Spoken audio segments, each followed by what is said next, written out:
toxic masculinity. The questions and comments now, if anybody has any. And let's see if you guys have anything that you want to say. Okay, this thing. So because I'm not on this. Okay, section. Okay, here we go. Sean. Oh man, guy, I don't know. I can't pronounce words. Sean Boheen. Pretty sure that's how you pronounce your name. I don't know if that's right. Boahene. It's a strong sounding name. It sounds good. Speaking about privatizing schools, you hear about the young man who created a school for black teen boys. He was criticized by Roland Martin because he said blacks need to rely on themselves, not government. Man, Roland Martin is just a total piece of work, isn't he? I did not hear about that. I will actually read about that when I end the show because I find that fascinating. I love the idea of the privatization of schools to help literally everyone. It would help literally everyone. Because what you would end up having, because my brother, I'll tell you a story about why it's so important to me, privatization of schools. My brother had dyslexia when I was growing up. It was very severe. He couldn't read. He could not learn how to read. Okay, the public school that he was in could not teach him how to read. My father made a decent amount of money from a business that he had started. We have a plastic extrusion business up in Oregon. And my mother was a dental hygienist. Well, my mother quit her job because my parents had a discussion about this. How do we help Nick? How do we help my brother out? And my father, who was also dyslexic, was basically like, I'm not going to let that kid grow up unable to read. So we're going to fix this. So they had a discussion. They decided that my mother would quit her job and she would spend 5 days a week driving my brother an hour to Portland, sometimes over an hour because, traffic and stuff. Over an hour to Portland, which was quite a long drive. It's quite far. And then, again, pick him up at the end of the day and drive him back to Salem, Oregon, where we were from. And so every single day for years, my mother would drive my brother up to this school that was specially a special private school for dyslexic kids so that my brother could learn to read. It cost our family a ton of money, and it cost my mother a ton of time. My mother would get these silly jobs that paid like almost no money, just so that she would have something to do during the day, because she didn't want to drive all the way back to Salem and then drive back up to Portland to pick Nick up. So she just spend the day in Portland. But she would get bored up there, so she would get jobs like delivering phone books. This is back when phone books existed. I mean, jobs that paid nothing, but just to give her something to do during the day. But she sacrificed all that time, and we sacrificed all that money to send my brother to this special school for dyslexic, and he did learn to read.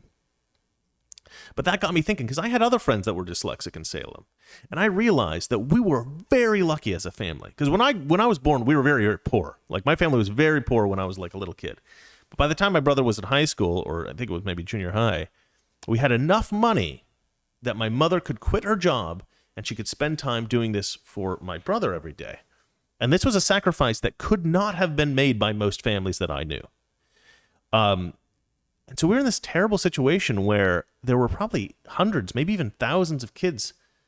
Well, probably hundreds, because we only had about, I think, 100,000. I don't know how many people we had in our hometown. 250,000, something like that. I don't know. I don't remember how many people there are in Salem, Oregon. You guys can look it up. But anyway, there were definitely hundreds of kids in the various schools around Salem that were dyslexic and probably would never really grow up reading well. And they just couldn't afford it. They just couldn't afford it.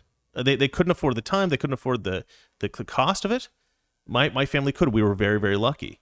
And I realized, as I would hear about like privatization of schools and stuff like that, voucher systems and things like that, which I first heard from John McCain, by the way, which, I know Trump and John McCain don't like each other, and he's a bit of a rhino-ish kind of guy.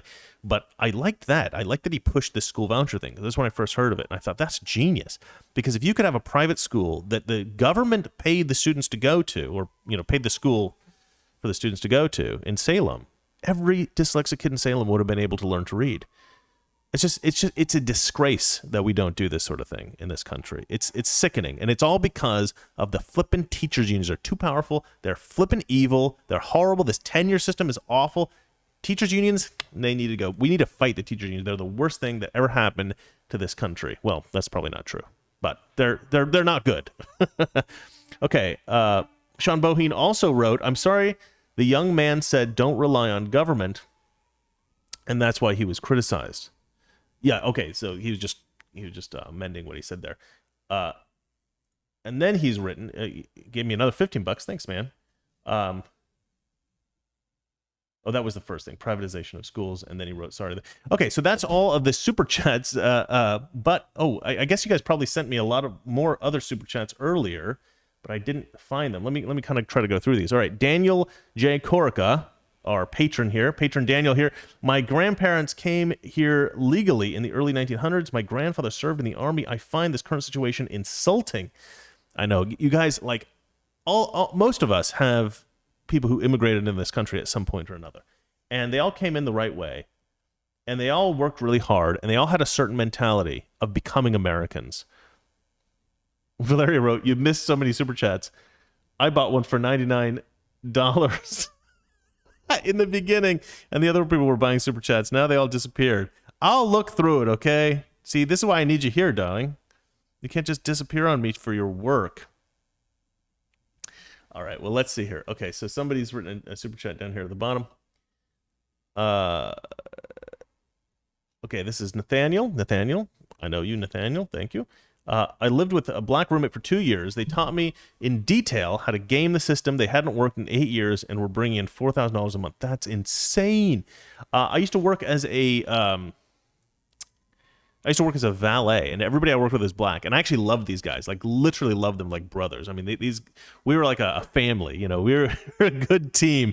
We did a lot of good work together. We ran and we drove awesome cars, and I mean, it was cool. I mean, they should make a movie about our time as valets. I would probably embellish it a little bit, but we had some adventures. We had some serious adventures. These guys were great guys. And I won't name them in case. Some of them are actors out here. Some of them have gone back to their hometowns because they didn't really like it here in LA. But man, we had some great times. But yeah, they had little cons that they would do. This was typical for all of them. They would just steal a little bit of money from the company that we were working for, and I was totally against this, and I spoke up against it, and I refused to take part in the scam.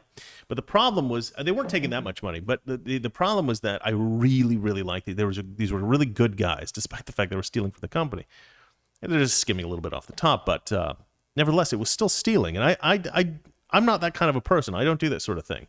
So I would speak up against it, but there was no way that I could, rat out my buddies. I mean, these guys were really close friends of mine. So,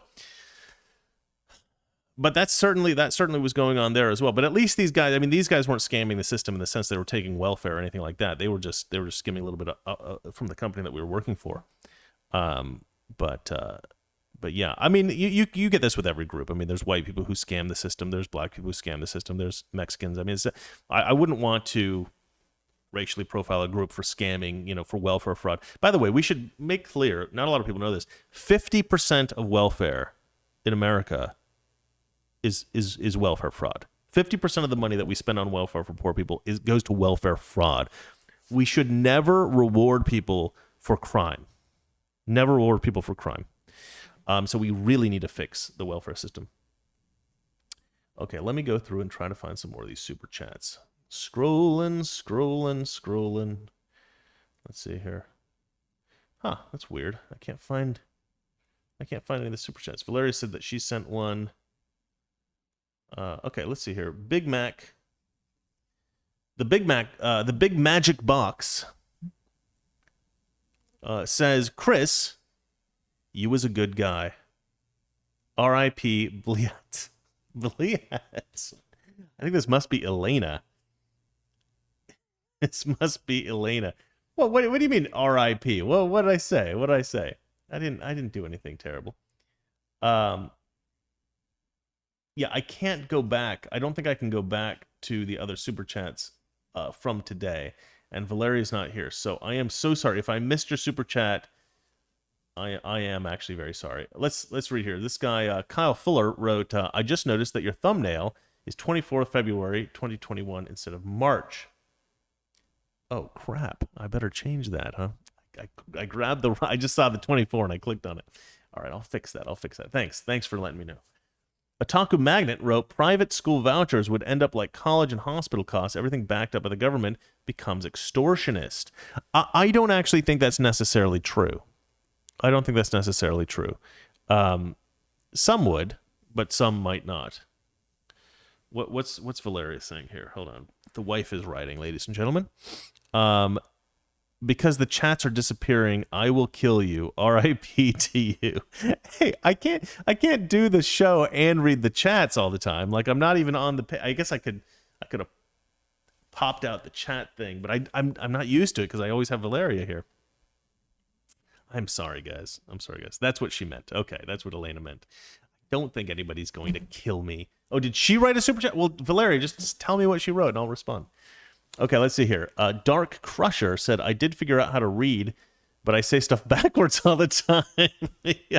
Well, you know what's interesting? My father was dyslexic growing up, and he now has a pretty successful business. By pretty successful, I mean pretty darn successful. And I was reading an article about how there's this idea that dyslexics, for whatever reason, statistically speaking, dyslexics actually are able to make more successful businesses. They're better entrepreneurs than people who are not dyslexics. There's like an inordinate number. They're overrepresented among successful entrepreneurs. Now, why is that? Well, the article speculated that it was probably because when a lot of dyslexics are growing up, they're basically told that they're stupid and that they won't succeed by bad teachers. And they're told that because the teachers don't always recognize that the student has a problem and they don't know how to fix it. So they're just like, you're just not going to be successful. You're not smart enough. The thing is, being dyslexic is not the same thing as being stupid. If it's very hard for you to read, it's obviously very hard for you to do the work. But that doesn't mean that you don't have the same cognitive ability as this guy who can read really, really well. It's just that you have this problem where it's difficult to read. So a lot of dyslexic people are way smarter than you think they are. And when they're told their whole lives that they're stupid, they feel like they have to prove to everybody, no, I'm not stupid. You just don't understand. And so they get this drive in them to go succeed in life. And so you got this inordinate number of very successful dyslexics in the world. Like a lot of famous people you wouldn't think are dyslexic are in fact dyslexic. You should look up. It's fascinating. And I told this to my dad, and he was like, yes, that is me. He's like, that's what happened to me. He's like, my whole life, everybody told me I was stupid. I'm like, I know I'm not stupid, but I can't read this stupid stuff. And he's like, I don't know how to deal with this. And he's like, okay, I'm just going to prove to everybody I'm not stupid. So he started this business. It was very successful. That's what he did. He was like, yes, that is me. So anyway, fascinating thing about dyslexics. All right, let's see here. Mark in Alberta writes, it's WrestleMania season, brother. It's random. All right, let's see here. He also wrote, can I freely migrate to America under the Biden administration, ? I've heard you have better guns. Kind of random. Don't really understand that, but okay. Rum Becker writes, you missed my super chat. I wanted to say I'm sorry for calling you fat the other day. Don't worry about it, brother. I call myself fat probably every single episode. Frank James writes, did you look up the Archie bunker on gun control yet? Search YouTube. You won't be sorry. Okay, I'll look it up now, and I'll just have it here. Archie bunker gun control. Okay, so I'll watch that after the show. All right. Oh, sorry, let me go back to the live stream thing. Yeah, if you wrote a super chat, I missed it. Just write at Toxic Masculinity, and that'll come up as orange. At and then toxic space masculinity. That'll come up, and I'll be able to see it, and then I'll respond to you real quick. Let's see here. Otaku Magnet, put the chat on your TV. Oh, that's a good idea, because I do have another monitor here. I brought in a TV. I haven't hooked it up right though, so yeah, maybe I'll do that. Okay. All cats are autistic, says Jesus is God. She also writes, I'll hang out here. Go for it. I don't know what that means. All right, let's see. Otaku Magnet says, my wife has dyscalculia. She was told by her teacher and parents that she would fail at everything and to just get used to it. And did she end up being a successful person? That's the big question. If the twist to that story is, and she did in fact end up being a total failure, then it's probably not a great story. Kind of funny, not a great. I assume that she did relatively well in life. Um, this guy writes, or this Jesus is God writes, I have an autistic daughter. She loves cats. Oh, that's great. Yeah, I have an autistic cousin.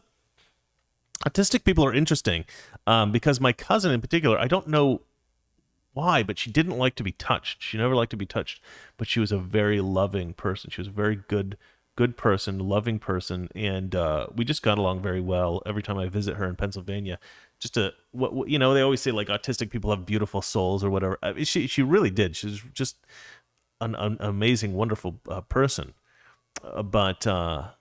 But yeah, she didn't like to be touched, so you couldn't give her a hug.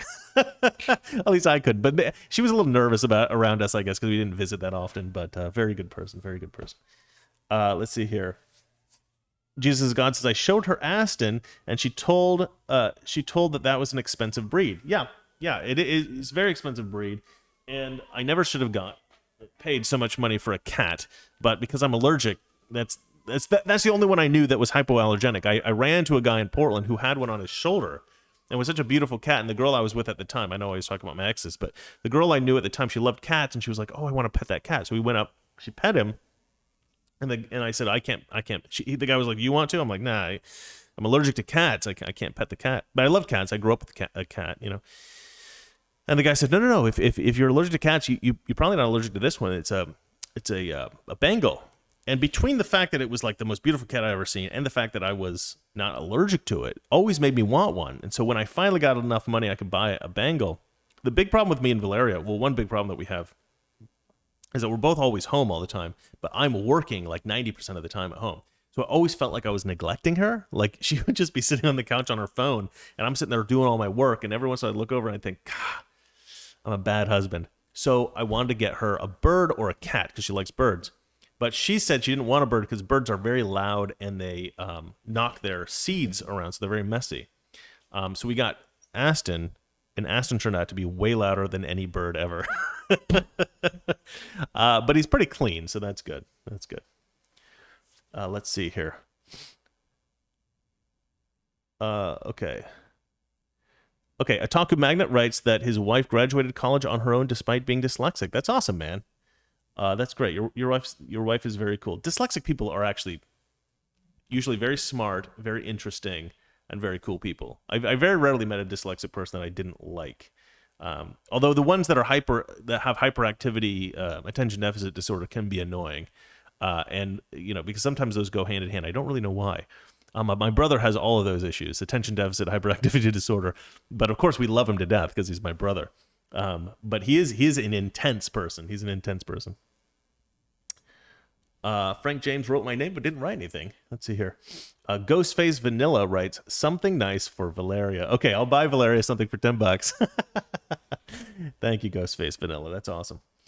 Eric Thibodeau writes, autistic can't stop the information from overflowing. You and I can block the sound of the TV, fridge, fan, and all in the same room, as well as the colors and light and smells. They cannot. I have heard that. I've heard that they have like sensory overload all the time, which is why they're so sensitive, and maybe like why they don't want to hug, or, you know, they've got to kind of be in places where they don't have so much information coming in. Valeria C writes, thank you, and lots of heart emojis for Ghostface Vanilla. Hey, what's going on here? What's with those heart emojis? Not cool, wife. No, I'm kidding. It's cool. It's great.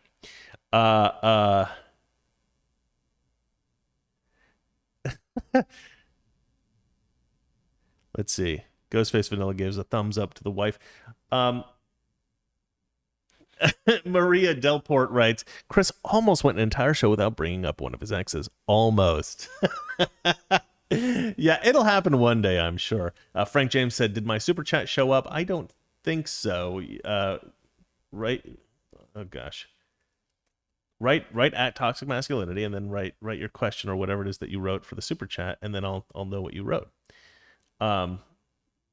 Jesus God says, thank you for the show. Love the Mr. Reagan, and share your videos on my social media. Well, thank you so much, Jesus is God. My social media is just dying. dying. I've lost, I think, something like 300 subscribers on Mr. Reagan this week. YouTube has just decided that it is not going to show my videos to anyone who's not already subscribed. So if you're not subscribed to Mr. Reagan, please do so. Please encourage your friends to to subscribe to my Mr. Reagan channel. I don't really know what to do about that. I'm trying to work with my manager to talk to YouTube to try to fix it. But that's why I started this channel, because I wanted to have something outside of Mr. Reagan that I could shift to if Mr. Reagan gets canceled, or to just diversify, what I'm doing. I like to do these live streams. What this has enabled me to do is that I take, you guys know how I do this, right? I do the live stream, and then I have an editor chop up all the individual segments and then post them individually. Well, what I've been finding is that I can sort these in order of the most popular segments, and then I can turn one of those segments into a Mr. Reagan video, and that allows the Mr. Reagan audience to see some interesting stuff that maybe they didn't know they wanted to see, but it's the most popular stuff from the Toxic Masculinity channel, so I figure that the people from the Mr. Reagan channel will want to see that stuff. Some people have complained about the change in format or the fact that I'm taking videos from Toxic Masculinity, but I think it's a benefit to the fans of Mr. Reagan. It's also an easier way for me to make content. Not that I'm going to stop making Mr. Reagan content. I will still make the sort of premium videos that aren't live streamed, that are just recorded and edited. I'll obviously going to keep making those. It's a little bit more difficult to make them since I do this show every day, but I'm still doing tons of research. I've got lots of scripts going all at the same time. So hopefully I'll be able to produce a bunch more Mr. Reagan videos shortly that are just pure Mr. Reagan videos. But yeah, this gives me an option to put in a bunch of these videos. I'm pretty far behind on my commitments. I signed contract with a bunch of different companies that support Mr. Reagan channel, and I'm way behind on that, so I needed a lot more content. And this sort of incidentally, I wasn't intending for it to give me a bunch more content, but this did. So I can take segments from this, put it on Mr. Reagan, put an ad in, and then I'm fulfilling my commitment. And some of them actually are getting more views than my Mr. Reagan videos that are created specifically for the Mr. Reagan show. And a lot of that has to do with YouTube suppression, but a lot of it I think is just that people want to see some of the topics that I haven't decided to make into Mr. Reagan shows, but I've covered on this show. All right, let's see here. Dame Piglet writes, check out James Lindsay. He documents wokeness.